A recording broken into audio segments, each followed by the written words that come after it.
The live TV, सच सबसे आगे। नमस्कार, मैं हूं रंजीत झा और आप देख रहे हैं द लाइव टीवी। इजराइल और फिलिस्तीन की जंग तो लगातार जारी है और युद्ध विराम के लिए तमाम कोशिशें लगातार चल रही हैं, लेकिन एक बार फिर से अमेरिका का असली चेहरा बेनकाब हो गया है। अमेरिका को अगर हमास फिलिस्तीनियों का हत्यारा कहता है तो गलत नहीं कहता है। एक बार फिर से हमास ने कहा है कि यकीन मानिए, अमेरिका ही असल में फिलिस्तीनियों का हत्यारा है। दरअसल यूनाइटेड नेशंस के सुरक्षा परिषद में अमेरिका से यह उम्मीद की जा रही थी कि वो युद्ध विराम की तरफ आगे बढ़ेगा, लेकिन उसने वीटो पावर का इस्तेमाल किया है और एक बार फिर से गाजा में शांति की उम्मीदें समाप्त हो गई हैं। यानी यह जंग और तेज होने वाली है। इजराइल और हमास की लड़ाई अभी आप और भी देखेंगे और इसके पीछे की वजह अमेरिका होगा, जबकि पूरी दुनिया ने इजराइल के प्रधानमंत्री बेंजामिन नेतन्याहू की जोरदार आलोचना की कि आपने तो गजा में नरसंहार मचा दिया है। और इसके बावजूद जब दुनिया के तमाम देश यह कह रहे थे कि युद्ध विराम की बात होनी चाहिए, तो महज 4 दिनों का युद्ध विराम हुआ और उसके बाद फिर से जंग शुरू हो गई।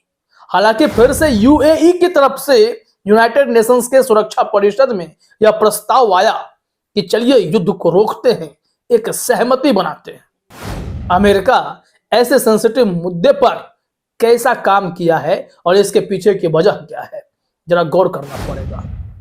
यहां सबसे पहले तो यह समझिए कि यूएई ने इस प्रस्ताव को रखा यूएन के सुरक्षा परिषद में कि जरा युद्ध विराम हो जाए और कोई रास्ता निकल आए, लेकिन यूएई से और सऊदी अरबिया से अमेरिका चिढ़ गया है और उसी का असर है कि यहां पर आपने देखा कि अमेरिका वीटो पावर का इस्तेमाल कर रहा है। 13 देशों की सहमति होने के बावजूद भी युद्ध विराम नहीं हो सका, क्योंकि अमेरिका ने पलटी मारी, ब्रिटेन ने दूरी बना ली।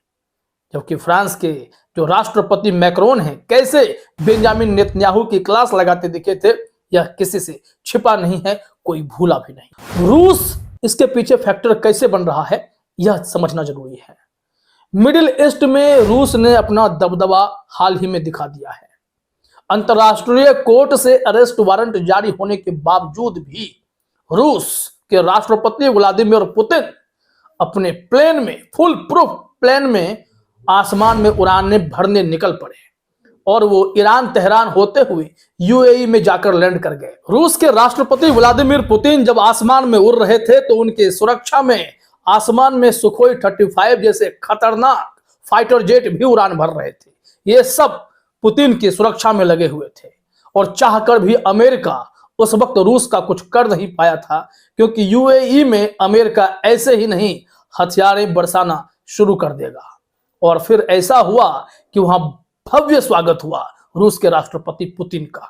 और जब यूएई ने गाजा में युद्ध विराम के लिए प्रस्ताव लाया तो वह प्रस्ताव खारिज कर दिया गया। पूरी रिपोर्ट हम आपको दिखाते हैं, जरा देखिए, अपने स्क्रीन पर लिखा हुआ है इजराइल हमास वॉर।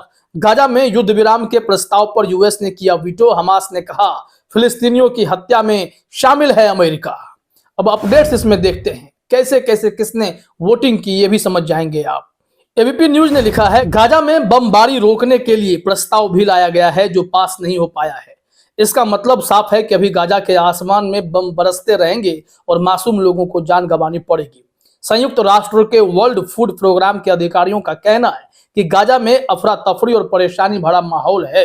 विस्थापित हुए फिलिस्तीनी परिवारों को गाजा के सड़कों पर भूखमरी का सामना करना पड़ रहा है। ऐसे में आइए कुछ जानते हैं कि युद्ध से जुड़े अपडेट्स क्या हैं। यहाँ पर जो युद्ध विराम का यानी सीज फायर का प्रस्ताव आया था, उसमें कैसे कैसे वोटिंग हुई है बताया गया है। संयुक्त राष्ट्र सुरक्षा परिषद में गाजा में तत्काल युद्ध विराम के लिए प्रस्ताव लाया गया, जिसे अमेरिका ने वीटो कर दिया।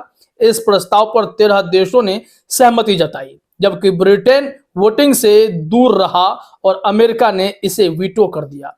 इस प्रस्ताव को संयुक्त अरब अमीरात की तरफ से पेश किया गया था और इससे चिढ़ने की वजह अभी हमने आपको स्पष्ट कर दी है। निश्चित तौर पर रूस से जलने वाला अमेरिका यहाँ यूएई और सऊदी अरबिया के रवैये से खफा हो गया कि आप तो हमारे नजदीक थे, आप रूस के करीब कैसे चले गए। जबकि यहां पर मानवता के आधार पर अमेरिका को अपने दिल से फैसला करना था कि गाजा में जो नरसंहार इजराइल ने किया है, क्या उसमें उसका साथ दिया जा सकता है? कतई नहीं। यहां से एक चीज देखिए, जो अमेरिका कल तक यह कह रहा था कि जो भी इजरायली सेटलर्स जबरदस्ती गाजा में कोहराम मचाने की कोशिश कर रहे हैं, गजावासियों को, फिलिस्तीनियों को परेशान कर रहे हैं, उन सब पर हम कार्रवाई करेंगे। और इसके लिए अमेरिका में ऐसे चरमपंथियों की एंट्री ही बंद कर दी।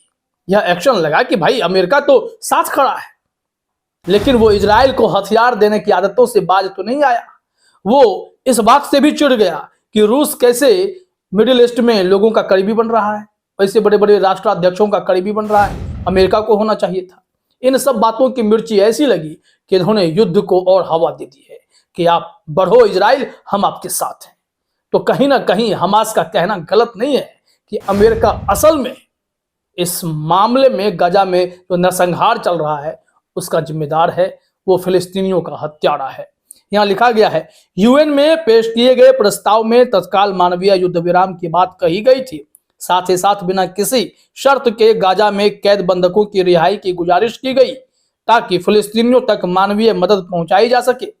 इस प्रस्ताव को तैयार करने में 97 देशों ने मदद किया था, लेकिन इस प्रस्ताव को भी गिरा दिया गया। यहाँ लिखा हुआ है कि गाजा में युद्ध विराम के प्रस्ताव पर अमेरिका के वीटो करने को लेकर हमास ने उसकी निंदा की। उसने अमेरिका के इस कदम को अनैतिक और अमानवीय स्थिति बताया है। हमास ने कहा कि प्रस्ताव में बाधा डालना दिखाता है कि अमेरिका सीधे तौर पर इजराइल के जरिए किए जा रहे हमारे लोगों की हत्या में शामिल है। गंभीर आरोप लगाए गए हैं। यहां देखिए क्या कहा जा रहा है। इजरायली सेना ने कहा है कि इसने शुक्रवार को गाजा में 450 ठिकानों पर एयर स्ट्राइक की है। एक हफ्ते पहले खत्म हुए युद्ध विराम के बाद ये एक दिन में किए गए सबसे ज्यादा हमले हैं। गाजा सिटी में फिलिस्तीन स्क्वायर पर इजराइल ने अपना झंडा भी फहरा दिया है। अब इससे यह समझ में आता है कि इजराइल अभी भी उसी रूप में है। उसे हथियार जो है अमेरिका दे दे रहा है, पैसे से भी मदद हो जाती होगी, और फिर ऐसे स्थिति में अगर वो गाजा पर बेकसूरों को मारना शुरू करेगा तो फिर युद्ध विराम की बात सामने आएगी। 97 देशों की मेहनत पर एक झटके में अमेरिका ने वीटो लगाकर पानी फेर दिया है।